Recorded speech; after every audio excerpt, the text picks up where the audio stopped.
October 16th, 1965, in Burbank, California, at St. Finbar Church, and was happily or lucky enough to have a whole bunch of good friends in the wedding. We were quickly drafted into the United States Army 6 months after we were wed, and that's when we were fortunate enough to go to Germany. Now, Marla passed away on October 24th, 2022, after 57 years of marriage. Marla grew up in upstate New York, and she was very active in athletics and dating. She was a very outgoing person. In 1959, her family moved to Burbank, California, where she attended intermittently, I would say, Burbank High School. And her graduating class would have been 22 kids at King Ferry Central School in upstate New York. And Burbank High School had a graduating class, I believe, of 620. And Lloyd tells me that there were like 1,800 students at Burbank. She resented being moved, and so she didn't participate in any of the athletic programs, even though she was very athletically prone with her swimming skills, her softball skills, her basketball skills. Wow. And but she was resenting the fact that she was uprooted from her beloved upstate New York. We have two children, Ed, the third, and Aaron. They are living currently in same general area we are in upstate California, just east of Sacramento. Some of Marla's best quality was she was tolerant of me, intolerant of other people, but she was magnificent mate, and she was very supportive of her family. She and I met while we were working at Surety Savings and Loan in Burbank, California, and that background in data processing for her and appraising for me would provide us a good income basically throughout our lives. I was an appraiser, she was a data processor. My friends, I had a veritable plethora of friends. Lloyd and Joan,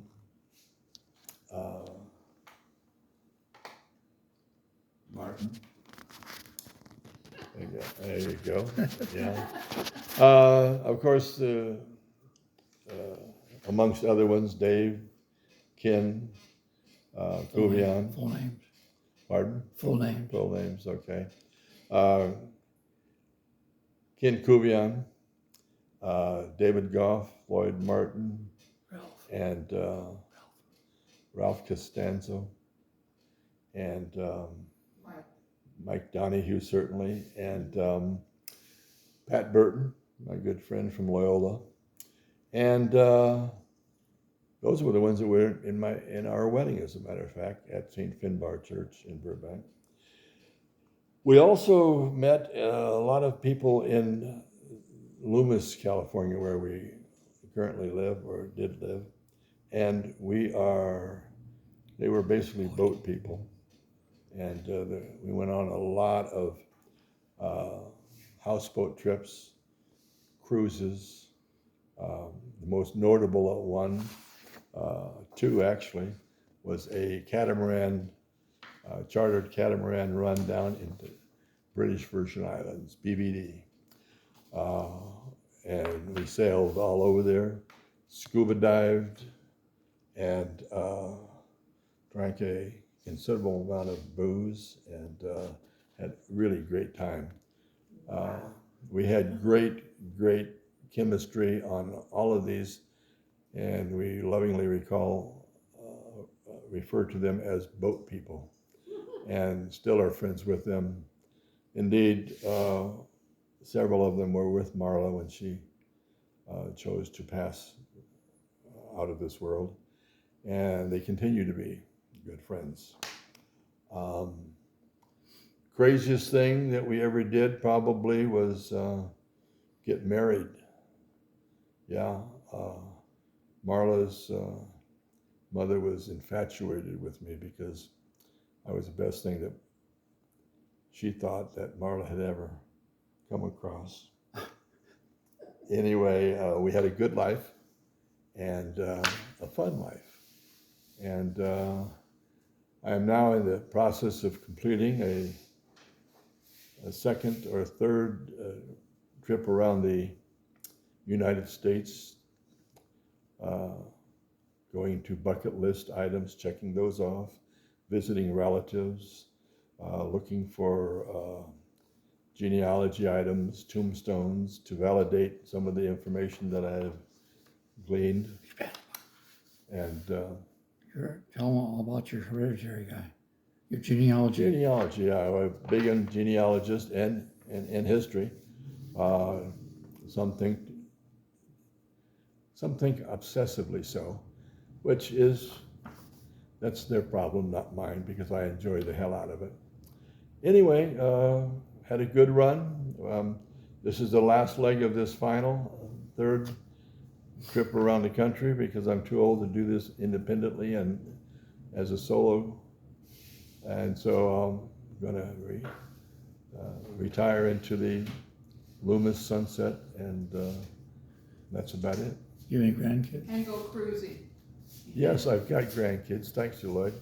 I've got, Eddie has got a beautiful daughter named Brianna, and she is going to be a good one. She's a love.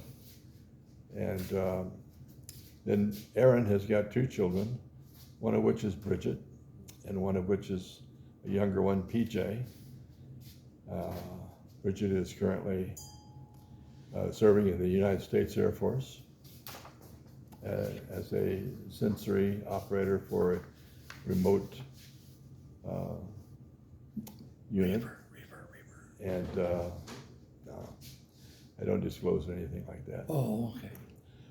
And PJ is going to be a welder and an entrepreneur, as he has two friends in the Dallas area that he is, upon getting his certification, intends to come down here and live, and the three of them will start some type of a business.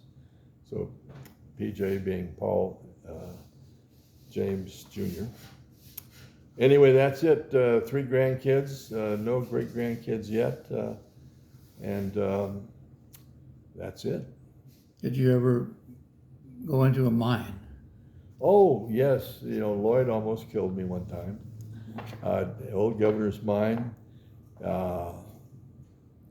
We went into the mine, a vertical shaft of maybe 100 feet, and then we found a circular area and went down a couple of levels. I really don't know, but when we came back up, that the area was partially collapsed. And we dug ourselves out, and then as we're walking out, and this is Ken Kuvian, I think Ralph Costanzo, and myself, we're walking out towards the light of this vertical or horizontal shaft that was, you could see the daylight out there.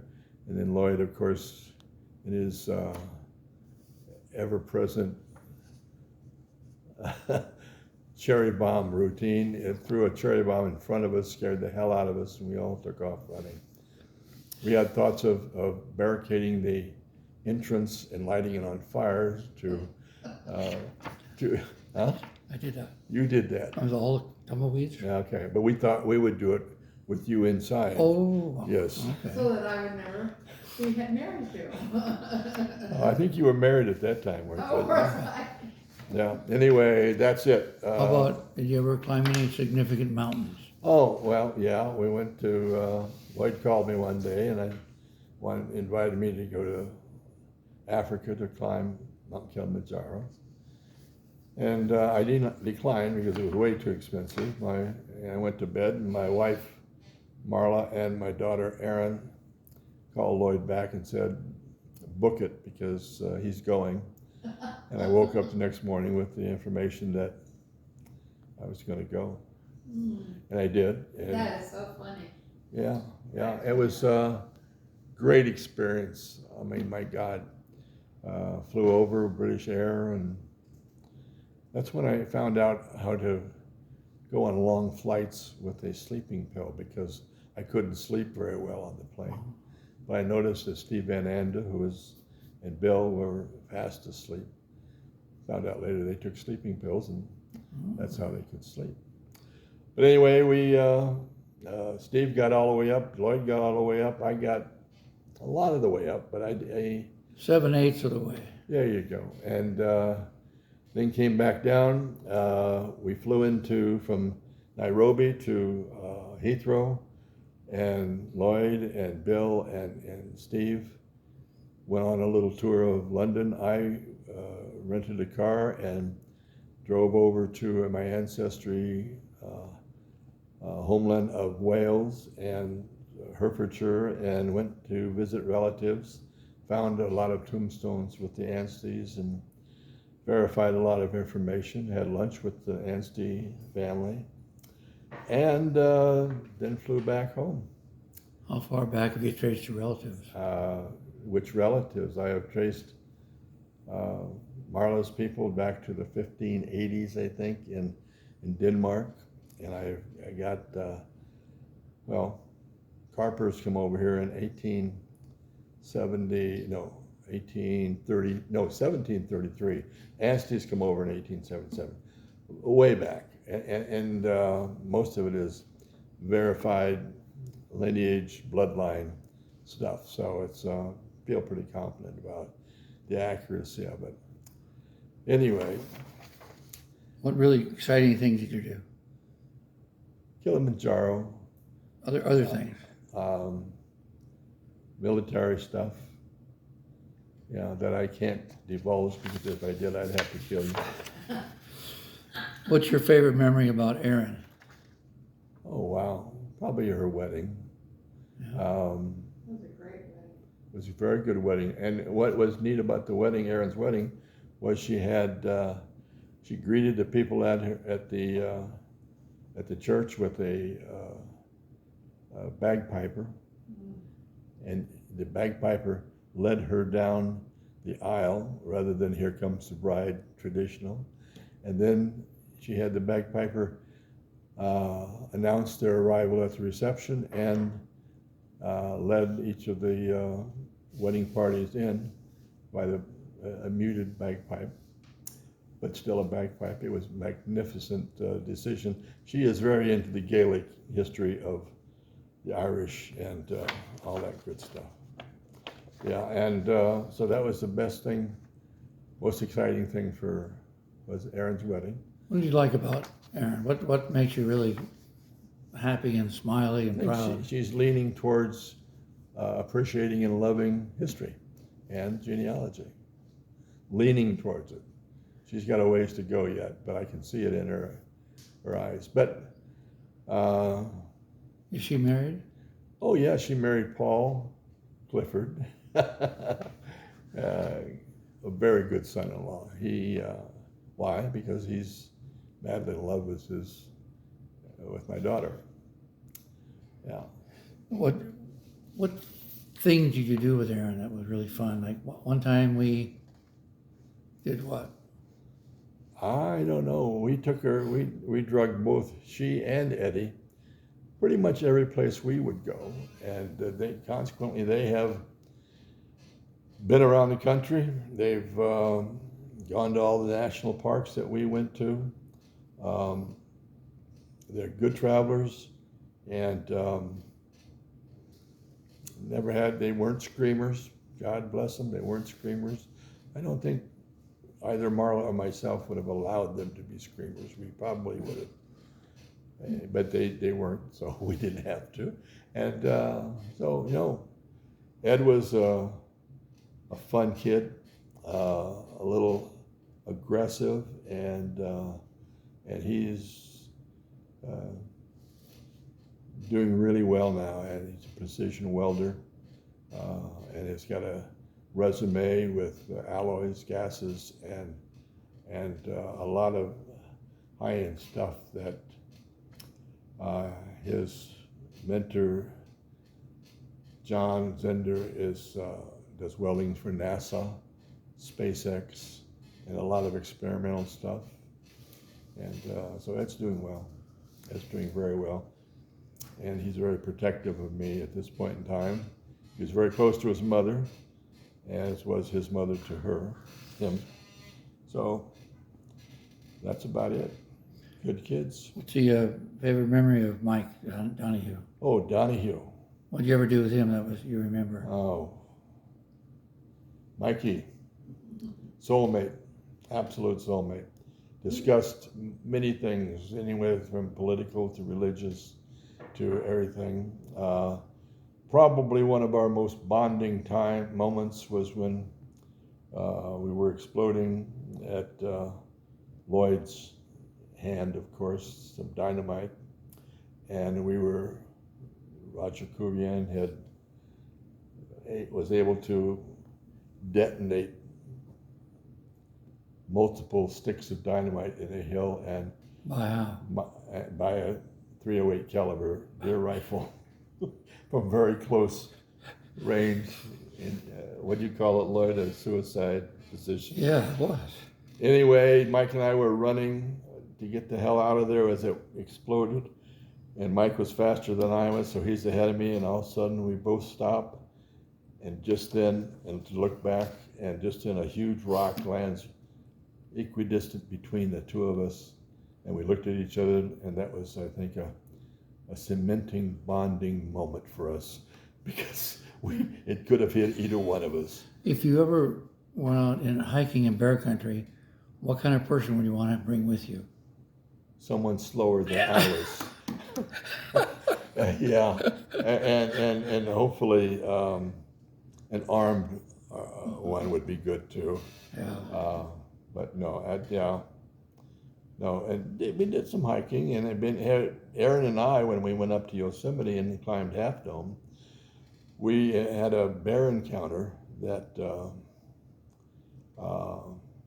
young teenage bear come into camp and was looked at. We had tied our gear up in the tree, tied it off with 2 ropes because the bears were getting educated as to how to take the one rope down, it would drop. And anyway, the bear, frustrated, turned, and I got up on my knees and raised my flashlight up, and I could at that point smell the breath of an angry bear, although just a teenager.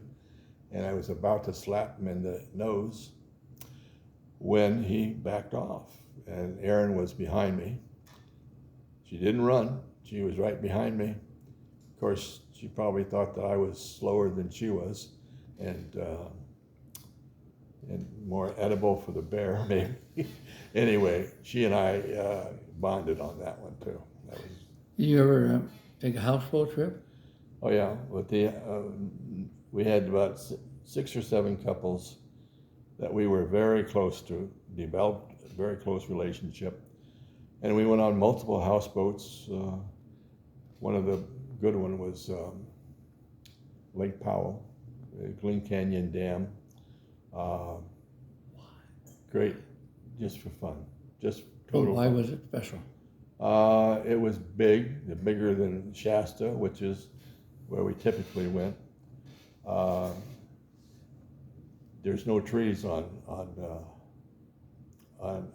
Powell, Lake Powell, and you better have a map because it was so huge and expansive that you could easily get lost and run out of gas, and then you were in trouble.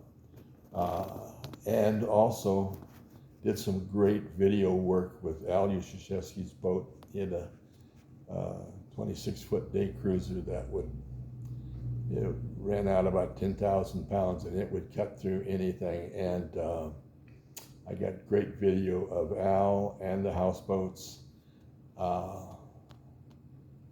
We came out of a fjord.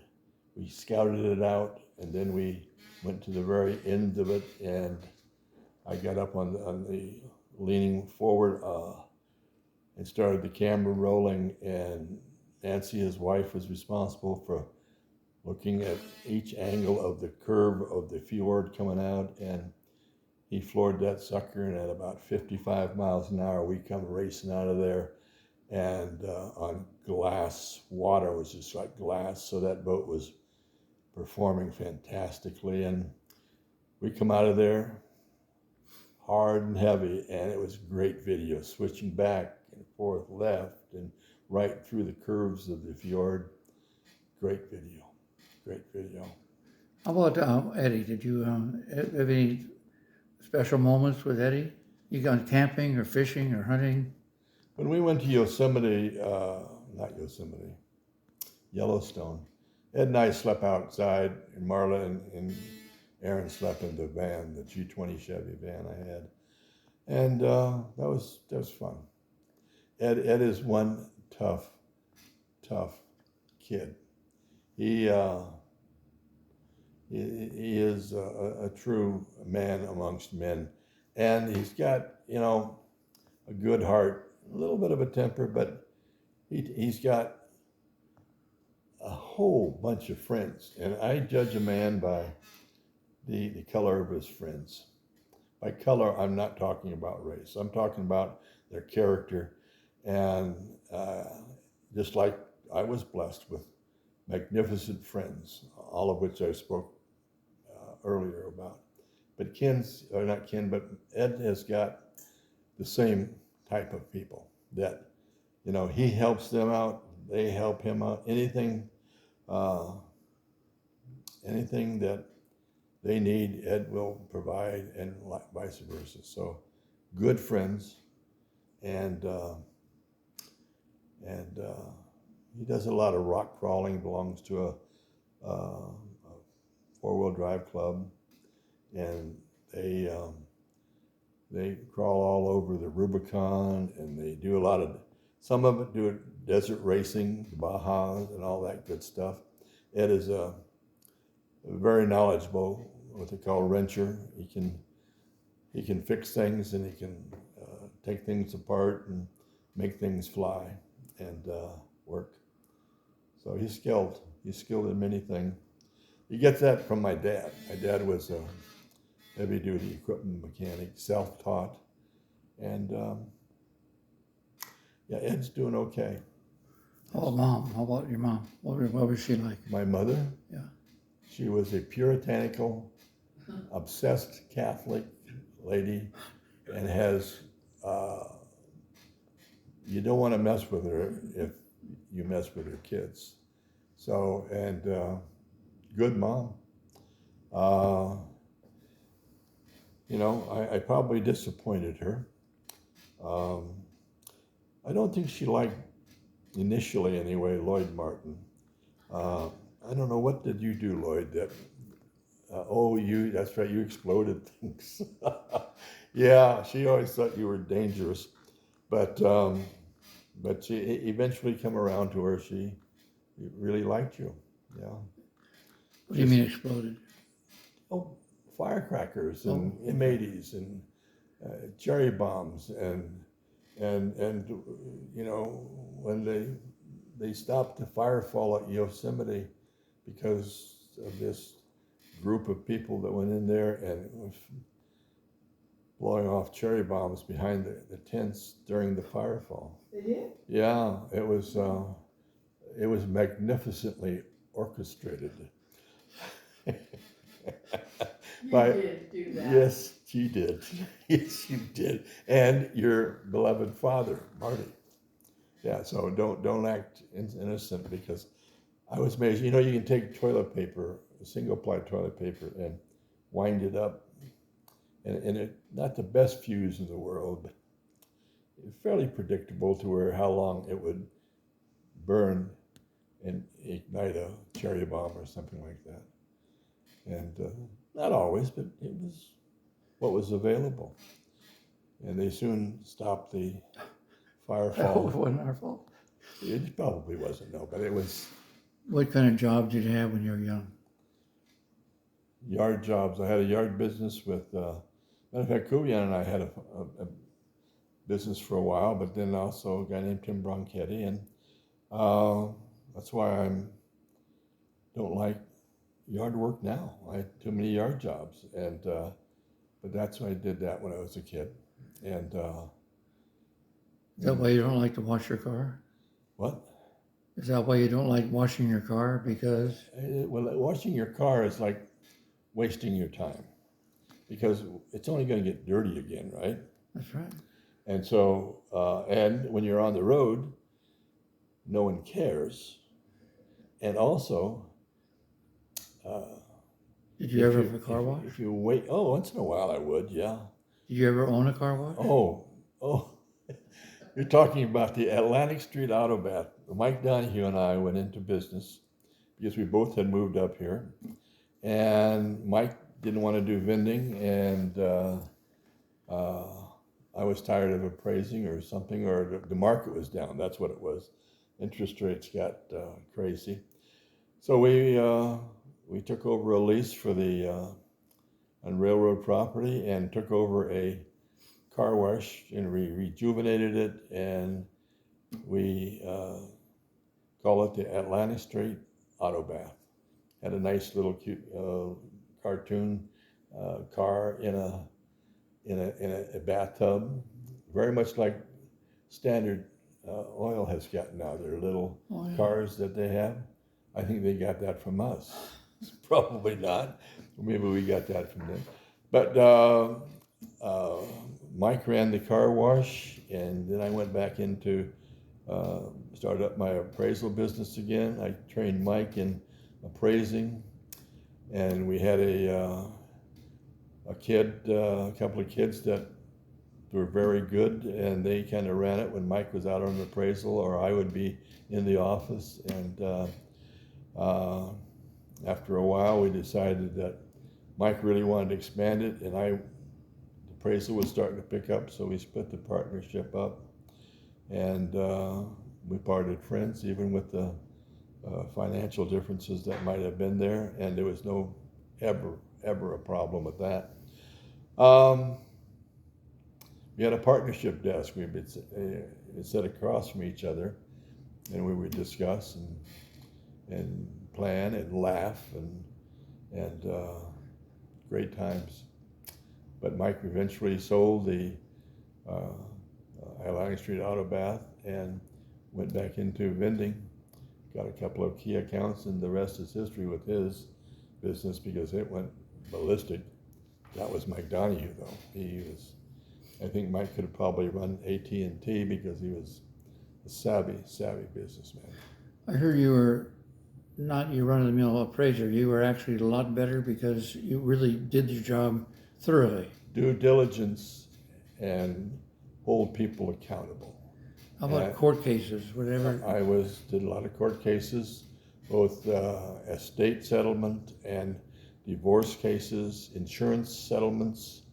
I got tired of doing the run-of-the-mill mortgage. I always had a couple of them because I had some mortgage brokers that wanted me to, and I would do it just because they were good guys and gals. Yeah, I did all right. Marla was working at Marla retired after 25 years with the Sutter Hospital there in Roseville. And so between the appraisal business and Marla's 25 years, we did all right. Did you ever build anything? Yeah, okay, you want that too? Okay. Built a house. When we first moved up there, we were living downtown Loomis. I found and purchased a lot out in in out in the country of Loomis, an acre and a half. Designed and built the house. Then later on, I designed and built and had engineered, because I had to, a cabin up to 7,000 foot elevation. Place called Serene Lakes up in the Donner Summit. And that, then we sold that because I really didn't think I could maintain it, because that is the highest snowfall in a residential area. And Serene Lakes had a lot of cabins up there. How much did you increase your investment? By what percentage? No, that's private, Lloyd. Oh, okay. All right. A lot, let's put it that way. I did Okay. very well on the sale of that cabin, even though Marla really didn't want to sell it, and even though she said she wanted to sell it, but push comes to shove, I heard about it later on. I heard you did a lot of coaching. We coached softball, Aaron, and then we coached 7th and 8th grade girls basketball at St. Rose, and then I did some assistant coaching at Del Oro High School. Again, these are all girls. What kind of sport was that? Basketball. I thought you did some volleyball too. Well, that was just for fun, rec league. That was no real coaching, because it was a co-ed thing, and as you know, you can't coach women to do anything that you want them to do. What age girls were this? What, in volleyball? They were Well, no, women. yeah. They were women. Women. Oh, girls, what's 7th and 8th grade? And what's freshman? And then Taco, the coach with the Del Oro girls, the varsity, Taco and I had a real good relationship, and I helped some girls with shooting skills and all that good stuff. And So do you have some good coaching successes? no, each, like you look for what's the skill level of a girl, and how many older brothers does she have, to pound it into them and tell her to, and teach her to play like a boy, and always dribble left, dribble with your left hand, and because most girls, most athletes have the right or left, so I really pounded on, you got to go dribble both ways. And we were very successful in that regard, because Del Oro, we had, I think, 1 or 2 state titles, not when I was there necessarily, but because of Taco, the coach, and I helped some of the girls. I had a basketball court in the backyard, and so I would have kids over, and I would develop, especially the layup and the Euro step, the big step, and that. I taught them how to talk trash too, how to be able to intimidate. You got to beat the guy or the gal physically, and then you also got to intimidate them. But that's on the side. That was more fun than anything. No one was ever cruel.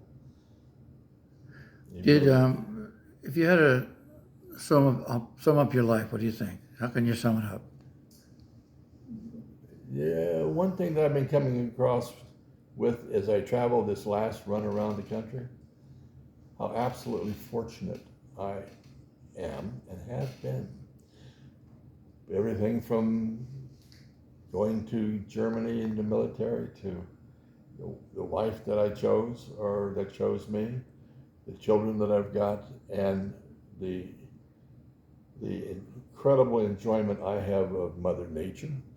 Some of the sunsets and sunrises I've seen are magnificent, and I had and don't get in too much to Facebook, but one of them I did early on was I finished off with the fortunate one.